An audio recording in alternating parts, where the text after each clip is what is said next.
प्रश्न नम्बर 1 प्रथम पाँचटा मौलिक संख्यार समष्टि हल option A 11 option B 18 option C 26 option D 28 এই চাৰিটা কোনটো কাৰেক্ট आंसर হ'ব ইয়াৰে কাৰেক্ট आंसरটো হ'ব অপশন ডি কেনেকৈ হল প্ৰথমতে বুজি লোৱা প্ৰথম পাঁচটা মৌলিক সংখ্যা কি আছিল 2 3 5 7 11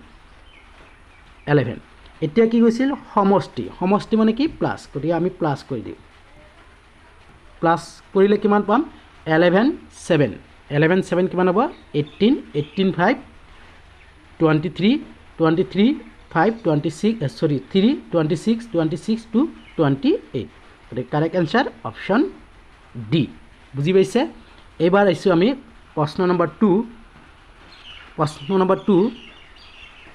60 আৰু 75 মাজত মৌলিক সংখ্যাৰ সমষ্টি কিমান 60 আৰু 75 মাজত মৌলিক সংখ্যা 60 আৰু 75 মাজত মৌলিক সংখ্যা কি আছে 61 67 71 আৰু 73 এই চাৰিটা মৌলিক সংখ্যা আছে 60 আৰু 75 মাজত 61 67 71 73 এই চাৰিটা মৌলিক সংখ্যা আছে এতিয়া কি কৰিম এই চাৰিটা মৌলিক সংখ্যা আমি প্লাস কৰি দিম প্লাস কৰিলে আমি কিমান পাম 272 গতে কাৰেক্ট आंसर অপশন সি 272 क्वेश्चन नंबर 3 দুটা সংখ্যাৰ যোগফল 30 আৰু বিয়োগফল 18 হলে বৃহত্তম সংখ্যাটো কিমান সোয়া ইয়াৰ এটা ফৰ্মুলা আছে যেতিয়া যোগফল আৰু বিয়োগফল দিয়া থাকে বৃহত্তম সংখ্যা যদি উলাব কয় এতিয়া কি কো যোগফলটো এই যোগফলক আমি ইংৰাজী সাম বুলি কওঁ সাম প্লাস বিয়োগফলটো কি বুলি কওঁ ডিফাৰেন্স এই দুটাকে আমি কি কৰিম প্লাস কৰি 2 এৰে ডিভাইড কৰিম এতিয়া যোগফলটো কিমান দিয়া আছে 30 প্লাস বিয়োগফলটো কিমান দিয়া আছে 18 এই দুটা আমি প্লাস কৰিলে কিমান পাম 48 আৰু 48 ক কি এৰে ডিভাইড কৰিম 2 এৰে ডিভাইড কৰিম 2 এৰে ডিভাইড কৰিলে आंसर কিমান পাম 24 গতে correct answer option C is correct answer question number 4 দুটা সংখ্যাৰ যোগফল 64 আৰু বিয়োগফল 36 হলে শুদ্ধতম সংখ্যাটো কিমান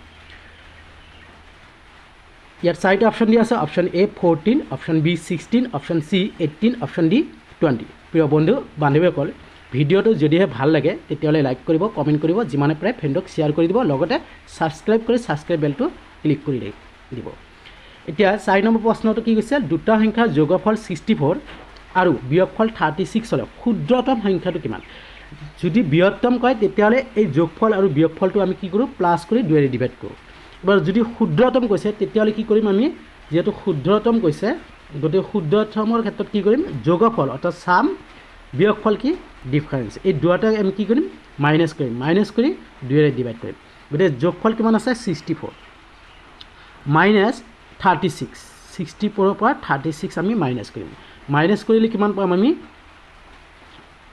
8 to 28 এতিয়া 28 ক আমি 2 এৰে ডিভাইড কৰিলে কিমান পাম 14 গতে কারেক্ট आंसर কিমান হ'ব অপশন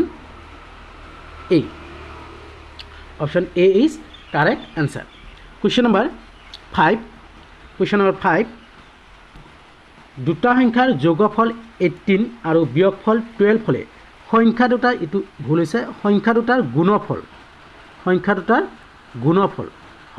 গুণফল বা পূৰণফল কিমান দুটা সংখ্যাৰ যোগফল 18 আৰু বিয়োগফল 12 হলে সংখ্যা দুটাৰ গুণফল বা পূৰণফল কিমান ইয়াত চাৰিটা অপশন দিয়া আছে option A 42 option B 43 option C 44 option D 45 এতিয়া আমি কি কৰিম যেতিয়া যোগফল আৰু বিয়োগফল দিয়া থাকে সংখ্যা দুটাৰ গুণফল বা পূৰণফল উলাব দিয়া তেতিয়ালে আমি কি কৰিম প্ৰথমতে প্লাস কৰিম তাৰ পিছত মাইনাস কৰি যি পাও সেই দুটা পূৰণ কৰি 4 এৰে ডিভাইড কৰিম গতিকে 18 ৰ পৰা 12 টো মাইনাস প্লাস কৰি দিয়া 18 আৰু 12 টো প্লাস কৰিলে কিমান পালো 30 তাৰ পিছত এবাৰ 18 ৰ পৰা 12 টো আমি কি কৰিম মাইনাস কৰিলে কিমান পালো 6 এইবাৰ আমি কি কৰিম এই 30 আৰু 6 এই দুটা আমি ইনটু কৰিম, পূৰণ কৰিম। পূৰণ কৰিলে কিমান পাম? 30 আৰু 6, 30 ইনটু 6 কৰিলে কিমান পাম? 180। এতিয়া 180ক আমি 4ৰে ডিভাইড কৰিম। 4ৰে ডিভাইড কৰিলে কিমান পাম? 4ৰে 18 কৰিলে 4, 220, 45। গতিকে কাৰেক্ট আনচাৰ হ'ব 4ৰে 180ক যদি আমি ডিভাইড কৰোঁ, কাৰেক্ট আনচাৰ হ'ব 45। Correct answer option D, 45। Question number 6।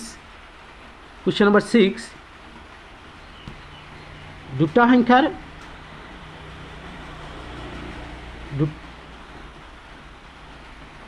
সংখ্যাৰ পূৰণফল 128 আৰু ভাগফল 2 হ'লে বৃহত্তম সংখ্যাটো কিমান?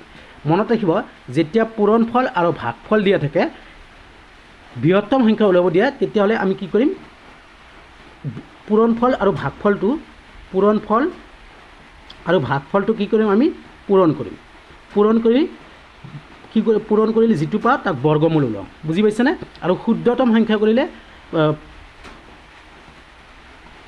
পূৰণফল হৰণ ভাগফল, অৰ্থাৎ পূৰণফলক 2ৰে ভাগ কৰিম, ডিভাইড কৰিম, ডিভাইড কৰি বৰ্গমূল ওলাই দিম।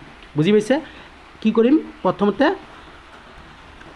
প্ৰথমতে আমি 128 ইনটু, এইটো পূৰণফল হয়, ভাগফল কিমান? 2 ইনটু কৰিলে কিমান পাম? 256। এতিয়া 256ৰ বৰ্গমূল যদি উলিয়াই দিওঁ কিমান পাম? 16। গতিকে কাৰেক্ট আনচাৰ কিমান হ'ব? Option C.